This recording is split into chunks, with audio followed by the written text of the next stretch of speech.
At the start of this year, which is 2025, I made a resolution. And that resolution was to talk to one person every day. Why did I actually do this? Well, because I had a big idea, but I had a problem, which is that I didn't quite know how to build the bridge between my big idea and the people that I wanted to serve. Now, little did I know that this decision turned out to be one of the best ones that I made in this year. So I'm recording this in December of 2025. Almost 12 months since the decision was made, I can say that it proved to be a very, very high ROI decision and also a very, very fulfilling decision for my business. So in this video, I'm going to talk about firstly, why do we actually need to do these one-on-one conversations? Who do you talk to? What do you actually say to them? How do you get them on a call? And lastly, how to manage this big project. So I'll be showing you my systems as well. This is super easy. This is super effective. And this is one thing that I promise you will transform the resonance of your big idea with the ideal buyers. It will transform your business in ways that you couldn't imagine. So let's start with the first one. Why actually did I decide to do these one-on-one conversations? Like I said, I had a hunch. I knew that something was broken in the world of marketing and I wanted to change that. I really had a perspective. I had a big idea, but I didn't quite know how to refine it. I didn't quite know what feedback I would get on it. I didn't know if there was any kind of business viability here. And so I needed a bridge. I needed a way to communicate with the right people so that I get feedback on my big idea. I get to understand their problems, understand their business, and hopefully I get some resonance and also maybe a client. That is why I had to do this. Now, I could have done this through multiple ways. I could have used LinkedIn, emails, YouTube, podcasting, and a lot of other things. So, why did I do the hard work of actually talking to one person every day when all of these one to many mediums are available to me, which are far more effective than just investing 1 hour every day talking to someone? Well, there are a few problems with these mediums. The first problem is the algorithm. This algorithm maybe doesn't act as much on the podcasting front, but definitely acts up a lot on, let's say, channels like LinkedIn and YouTube. And I didn't want to start this project with two battles that now not only do I have to make my idea resonate and take feedback on my idea, but now I have to keep fighting the algorithm as well. That just seemed like a bit too much. The second problem with these channels is that they're high noise, low trust, which means that everyone is competing to get attention. I mean, just scroll through your LinkedIn and you would know what I'm talking about. For us, they're just a profile picture and a name. For them, we are just a profile picture and a name. And it's really, really hard to build a deep relationship with anyone on LinkedIn. Of course, it's possible through mechanisms like DMs, but in general, broadly speaking, these platforms are high noise. And the third reason was the reality that I did not have like a huge email list. I did not really have like a big YouTube subscriber base. I did not have a lot of whatever LinkedIn followers and so on. So that was just the reality. And hence, the best way to get feedback, the best way to build these relationships was through one-on-one conversations, which is why I chose that route. So now the next question is, if you take on a project like this, who do you actually talk to?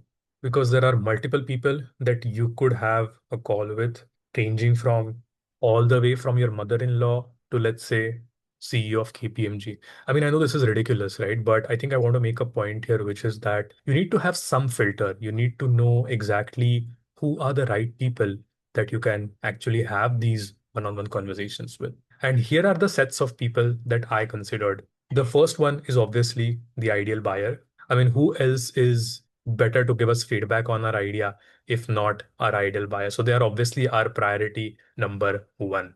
Get on as many calls as you can with your ideal buyer. But sometimes that is not sufficient and that is not even possible. We might not have access to hundreds of our ideal buyers, which is when we can also consider other avenues or other people to have this conversation with.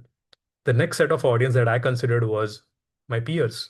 This is where I think a lot of you might have some hesitation that, hey, how will my peer actually get my big idea? He doesn't even understand what my business is all about. He doesn't even understand uh, what problems my ideal buyers might have, and this may not lead to business. And you're right, this may directly not lead you to business. In some cases, in rare cases, it might. I mean, a peer might buy your service or give you feedback, but I have seen a lot of things happening just by talking to my peers. A lot of things like getting referrals, getting good feedback on my big idea, even though they are not my ideal buyer, or getting new introductions, getting referrals. All of these things have happened to me. If nothing, the worst case is that you end up knowing one person, you end up having a conversation, and they remember you for this one particular thing. And if any client comes their way, they send it across to you. So it's not really linear. It's not that, okay, you do X and Y will happen. You have to trust the randomness, the uncertainty of life a little bit.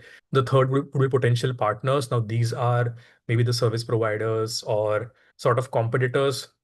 The reason I say competitors is because they are not really selling the same thing as you are, but they might be selling to the same audience. And so you might have a potential partnership to explore with them. So even they make for a good audience to consider to have this conversation. And then I'll just put in the last bucket, which is again miscellaneous. Maybe they don't fit into these three, but you just feel a good vibe from them. Just get on a call. It's just 1 hour. You get to know a person, they get to know you, you help them, they help you. It's fun, trust me.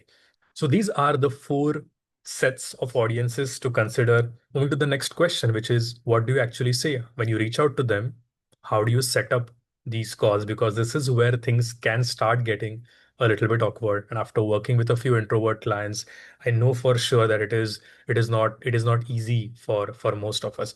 So how do you actually find the excuse to talk to these? The first strategy here, which is going to sound a little bit weird, is be human. I don't mean to sound preachy here, but what I mean is that sometimes you just know how to start a conversation, right? I mean, there is not a rule book for everything.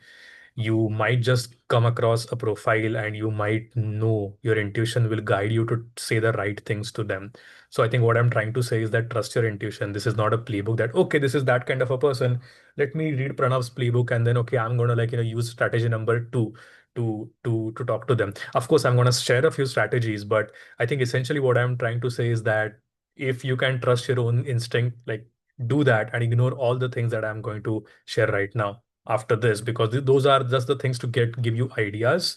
But the main thing is that don't be a weirdo, don't be a creep, just have a conversation. The second strategy is listening tour, and this works the best for ideal buyers. So what is a listening tour? A listening tour is a project which you undertake to understand the problems of your audience. In this phase, you're not really trying to sell a product or a service, but you are merely doing market research. You're trying to do audience research. You're trying to understand what are the pain points of my audience, what really keeps them up at night, and can I deliver or can I create an offer which solves this problem? So what you do in the listening tour is basically that you reach out to an ideal buyer and you say to them, hey, I'm building this and it's going to help people like you solve this particular problem. I hope. Can I have some of your time? This is not a sales call. I do not plan to pitch you anything. This is just a 30 or a 40-minute call for me to really understand you, your business, and your challenges. You'd be surprised at the number of people who say yes to this. I mean, I use this as one of my go-to strategies early on, and I used to get a lot of positive responses. It also matters where you actually go with this message or the kind of people that you reach out to with this message. But overall, people are nice, they are kind, and they want to help you. So if you frame this message properly, this will work in your favor. Number three is no agenda calls, which basically means that you reach out to a partner, an ideal buyer, or whoever that person is, and you say to them that, hey, it's been long. Like, I love what you do. Of course, you need to have some connecting, factor. You don't do this to random people. You need to have some common ground.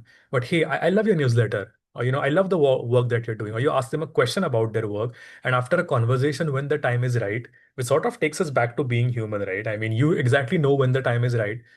You propose a no agenda call that, hey, would you like to jump on a call sometime? Would you like to chat sometime?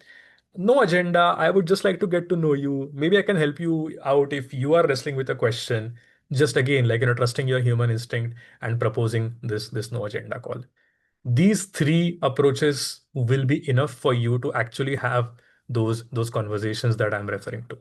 Lastly, how do you manage this project, or what is the CRM that I maintain to actually do this? So this is the actual Excel sheet that I maintain. I've obviously removed the clients section here just to just to remove any sensitive data. As you can see here, there are multiple tabs on my Excel sheet. You don't have to have these many tabs. This is just how I do it. But I think the important ones are the first four. You can see strong ties. You can see almost strong ties. You can see the in between and almost strangers. So this is like the outermost circle, right? Where you just know someone, you are an acquaintance, they're an acquaintance of yours, and but they're still in your circle. Then you have someone who is not really a strong tie, but also not an acquaintance anymore. They're somewhere in between. And then you have someone who is like right in your inner circle. Maybe you talk about your problems to them, you talk about your personal stuff with them. So whenever you come across a person, we start populating these Excel sheets with that person's name. Okay, so this person almost seems like a almost stranger. I'll put them there. Okay, this is my like one of my best friends, also in the professional setting. I'll put this person in strong ties, and this is how you divide those people into different categories or buckets.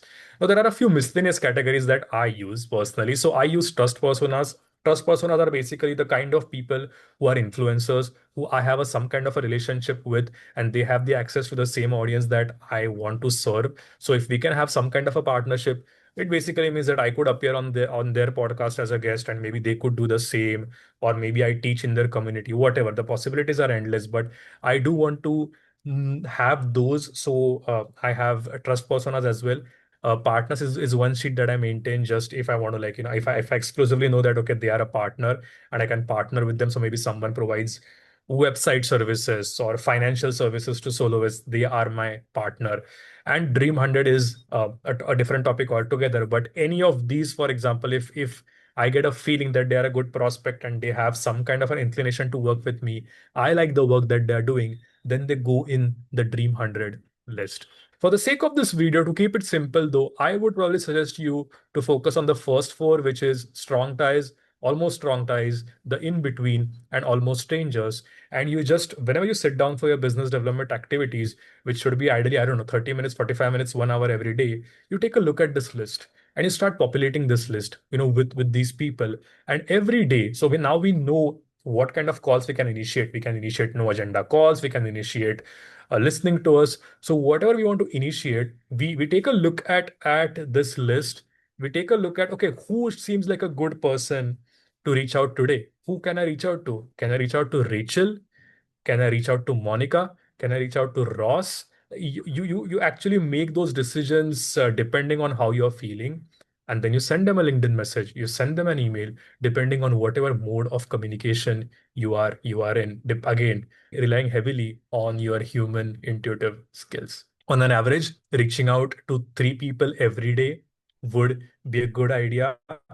And the goal again, obviously, is to get them on a call, is to have a conversation with them. Many times these are repeat. I tend to have conversations. When I said I want to talk to one person every day, I did not mean that I want to talk to one new person every day. Sometimes I just keep having these conversations because I find them extremely valuable. Now, one of the objections that I have got on this is that, hey, Pranav, I just can't do one call every day. Like, having 5 calls per week is sort of exhausting for me. And I have two reactions to it. One reaction is, no, you're an entrepreneur and you need to put in the time. But my other reaction to it is, okay, if you can't do five, do three. If you can't do three, do two, but keep doing these nonetheless with a frequency that feels comfortable. Okay, so let's just do a quick recap. Why one-on-one conversations? Because you have a big idea and you want to get feedback from the right people. And the best way to get a feedback is to have a channel or a medium which is high trust and low noise. There are multiple ways to do it, multiple channels to consider, but one-on-one conversations is the most intimate way of really building a relationship and having that authentic feedback on your big idea, which also might lead to a referral. It also might mean that they become a client. Second is, who do you talk to? You talk to peers, you talk to your ideal buyers, you talk to miscellaneous people, you talk to your potential partners. What do you say? You can either have a no agenda call or you can have like a listening tour call. Lastly, how do you manage this project? I just showed you my Excel sheet. This is how you divide them. And every day when you sit down for your business development activity, you check that list, you check the people there, and just try to find, okay, 3 people that you can reach out to. Hey, John, it's been a while. You want to get on a call? What are you working on? You want to get on a call? That is how it really works. I hope this helps. Thank you.